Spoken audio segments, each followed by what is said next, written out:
Hi guys, I'm a huge fan of James O'Brien. He's one of the reasons why I started this channel. So it's quite sad to see that it took him so long to realise that Keir Starmer is an empty suit, that he can't do politics. It took the Peter Mandelson affair to be the straw that broke the camel's back.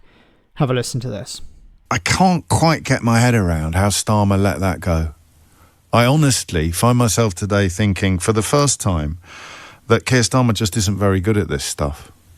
I completely reserve the right to reverse ferret on this and to say that's more like it at some point in the future. But this story, more than any other, more than all the others, it just feels like such an easily avoidable mess. As a former director of public prosecutions who has done more than almost anybody else alive to address particularly the abuse of young women in this country, and indeed up to and including the so-called grooming gangs, how could he possibly not have thought that a deep and abiding association with a known paedophile after the first conviction had been secured would not come back to bite them all on the backside?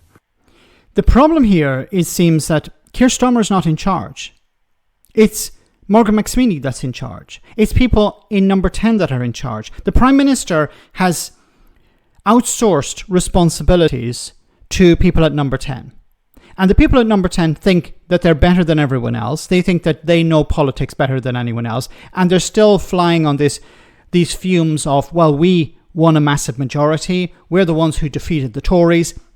And whatever policies we put through, they will eventually be popular, even though they're not popular. And they're not capable of taking a step back and realising, wait a minute, the winter fuel allowance policy was not popular. The two-child benefit cap is not popular. The increase in the cost of public transport for the cap on bus fares, that was not popular. The policies that they're pushing are not popular with the public, but the people at number 10 are ignoring the feedback from MPs, they're ignoring the feedback from the public, believing that they understand politics better. James O'Brien has for a long time been suggesting that maybe Keir Starmer is playing 4D chess, or that, you know, things will work out in the end, or you just have to be patient. It doesn't work like that. He also seems to think that Starmer won a massive majority because he was popular, or that the Labour Party represented some sort of change. But I have kept saying since the election that they won because the Tories failed. They didn't win a massive majority. The Tories lost pretty much everywhere. And rhetoric, slogans, gimmicks, political shenanigans are not going to win people over. You have to improve the situation for ordinary people. And the policies that they've been pushing, some of them are good, we never hear about them, but the bad ones are trumpeted all the time. The winter fuel allowance, there was a U-turn on that. The two-child benefit cap, deeply unpopular, harming the most vulnerable people. And the most vulnerable people are the ones who got you into power.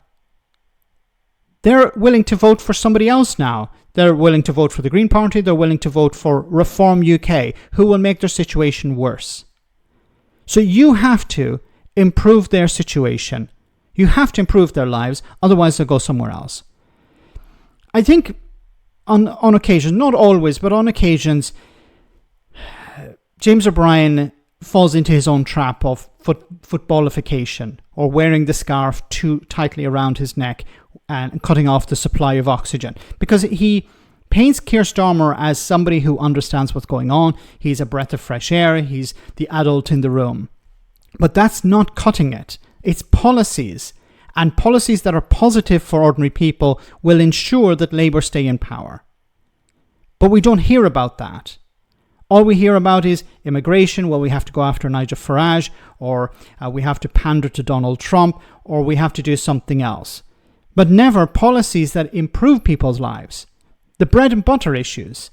It's now become so toxic that immigration is starting to climb up the ranking of most important policies, because the media have not been talking about the cost of living crisis. And this is a question for anyone watching this. When was the last time you heard a journalist talk about the cost of living crisis? It's as if it has disappeared.